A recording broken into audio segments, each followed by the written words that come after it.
গাও হে মুসলিমগণ নবী গুণ গাওরে, পরাণ ভরিয়া সবে সাল্লে আলা গাওরে। আমি অতি ক্ষুদ্র সহায় সম্বলহীন, তব দিদারের আশায় থাকি ইয়া রাহমাতাল্লিল আলামিন। যাকে সৃষ্টি না করলে আল্লাহ পাক কিছুই সৃষ্টি করতেন না, সেই দয়াল নবী রাসূলে পাক সাল্লাল্লাহু আলাইহি ওয়াসাল্লামকে ভালোবাসায় ঈমানের পূর্ব শর্ত। শাহ সুফি হযরত মাওলানা খাজা বাবা ফরিদপুরি এই মর্মে ফরমান, রাসূল সাল্লাল্লাহু আলাইহি ওয়াসাল্লামের মহব্বতই প্রকৃত ঈমান। রাসূল সাল্লাল্লাহু আলাইহি ওয়াসাল্লামের মহব্বত যার অন্তরে যতটুকু তার ঈমান ততটুকু। যার অন্তরে দয়াল নবীর মহব্বত নাই সে সারাসার বেঈমান। সেই নবীর প্রতি নাতে রাসূল বা প্রশংসা করা উম্মতে মুহাম্মদীর জন্য ফরজ। যে নবী সাল্লাল্লাহু আলাইহি ওয়াসাল্লামকে আল্লাহ পাক কখনো নাম ধরে ডাকেননি, বরং হে নবী বা হে রাসূল বলে সম্বোধন করেছেন।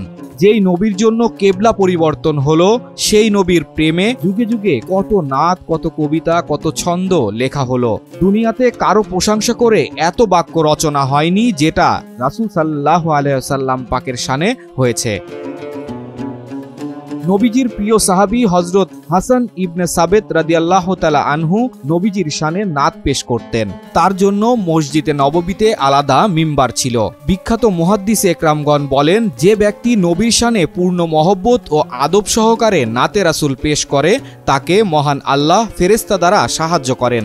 রাসূল সাল্লাল্লাহু আলাইহি ওয়াসাল্লাম যেদিন হিজরত করে মদিনায় আসলেন, সেই দিন নারী পুরুষ শিশুরা নাত শরীফ পাঠ করতে করতে দয়াল নবী রাসূলে পাক সাল্লাল্লাহু আলাইহি ওয়াসাল্লামকে স্বাগত জানান। মদিনায় আসার পর নবী সাল্লাল্লাহু আলাইহি ওয়াসাল্লামের উট যখন হযরত আইয়ুব আনসারী রাদিয়াল্লাহু তাআলা আনহুর দরজার সামনে বসে পড়ল, তখন বনি নাজ্জাতের গোত্রের বালিকারা কবিতা গেয়ে রাসূল সাল্লাল্লাহু আলাইহি ওয়াসাল্লামকে শুভেচ্ছা জানায়। পবিত্র কোরআন মাজিদে রাসূল পাক সাল্লাল্লাহু আলাইহি ওয়াসাল্লামের প্রশংসা করেছেন আল্লাহ তাআলা নিজেই। পবিত্র কোরআনে আল্লাহ বলেন, আমি আপনার জন্য আপনার খ্যাতিকে সুউচ্চ করেছি। সূরা আল ইনশিরাহ আয়াত নম্বর 4।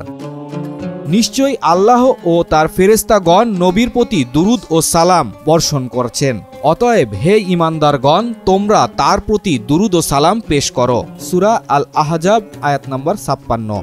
আমি আপনাকে সমস্ত সৃষ্টি জগতের জন্য রহমত রূপে প্রেরণ করেছি। সূরা আম্বিয়া আয়াত নম্বর 107।